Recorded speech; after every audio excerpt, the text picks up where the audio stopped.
Silakan, ada pertanyaan? Nah, silakan Pak. Assalamualaikum warahmatullahi wabarakatuh. Waalaikumsalam. Saya dengan Willy Pak Ustadz. Ya. Saya sedikit ingin sharing. Pertama-tama subhanallah, pertanyaan saya sudah terjawab ketika saya bertanya kenapa ya di dalam Al-Quran itu selalu didahulukan pendengaran dan daripada penglihatan. Ya. Yang kedua saya ingin sharing juga sedikit. Saya kebetulan pernah memang dulu di SLB, katanya sih sekolah luar biasa, tapi buat saya biasa-biasa aja. Iya. Nah, saya ingin sharing sedikit di sekolah itu. Di antara semua siswa cuma saya yang nggak bisa main musik, dan saya dibodoh-bodohi walaupun nilai-nilai saya dulu semua rata-rata 8. ya. Itu saya jadi heran kok. Apalagi di kalangan keluarga saya dibilang kamu bodoh, nggak bisa ngapa-ngapain, nggak bisa main musik. Dan memang dalam diri saya tuh nggak ada hasrat untuk main musik. Tapi kalau mendengar, saya bilang saya juga suka musik.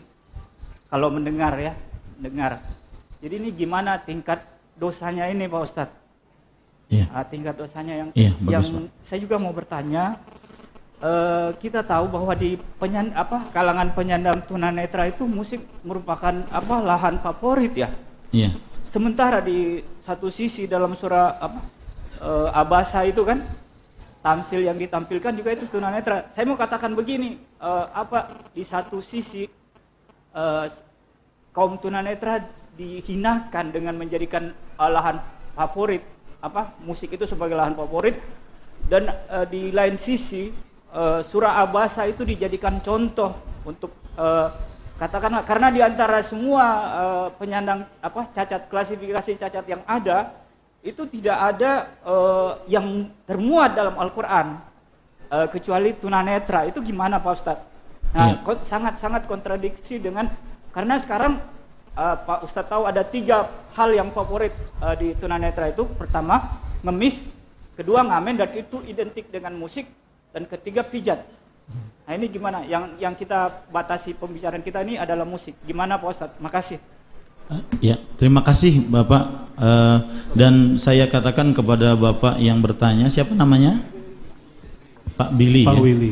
Pak, bergembiralah, Allah Subhanahu wa taala telah memberikan sebuah musibah yang dengan bersabar niscaya Allah Subhanahu wa taala akan memberikan nikmat yang sangat luar biasa.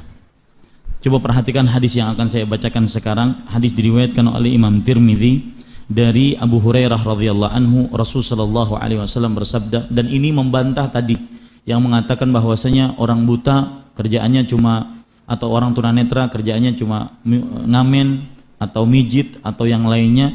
Maka ternyata di sana ada nikmat yang sangat luar biasa asalkan bersabar kepada Allah Subhanahu wa taala. Allah Subhanahu wa taala berfirman dalam hadis qudsi, "Man adhabtu habibataihi fasabara wahtasaba lam arda lahu thawaban dunal jannah." Barang siapa yang aku ambil kedua hal yang sangat dia cintai, yaitu matanya, lalu dia bersabar dan berharap pahala dari Allah Subhanahu wa taala, aku tidak ridha untuknya kecuali surga Allah Subhanahu wa taala. Maka kepada kawan-kawan yang juga semisal dengan Bapak Billy, bersabarlah dan terus berharap pahala dari Allah Subhanahu wa taala. Wallahi terkadang mata ini menjadi penyebab yang paling terbesar seseorang masuk surganya Allah Subhanahu wa taala. Kebalikannya, kadang-kadang mata ini penyebab terbesar seseorang masuk nerakanya Allah Subhanahu wa taala. Dan subhanallah, bersyukurlah kepada Allah, karena mungkin dengan diambilnya kedua mata tersebut, ditakdirkan mungkin dari kecil Allah Subhanahu wa taala menginginkan kebaikan dari Bapak dan semisal dengan orang-orang yang semisal dengan Bapak. Bukankah Rasulullah sallallahu alaihi wasallam bersabda dalam hadis yang diriwayatkan oleh Imam Bukhari, "Man yuridillahu bihi khairan yusbinhu." Barang siapa yang diinginkan kebaikan oleh Allah Subhanahu wa taala, Allah Subhanahu wa taala akan menguji hamba tersebut. Kadang seseorang minta kekayaan kepada Allah, tidak diberi oleh Allah di dunia karena ingin disimpan di akhirat. Salah satu hikmahnya adalah Allah tidak ingin orang tersebut bermaksiat dengan kekayaannya. Kadang seseorang dicabut, diambil penglihatannya oleh Allah Subhanahu wa taala. Bukan karena Allah ingin menghinakan hamba tersebut, akan tetapi malah Allah ingin menyayangi hamba tersebut.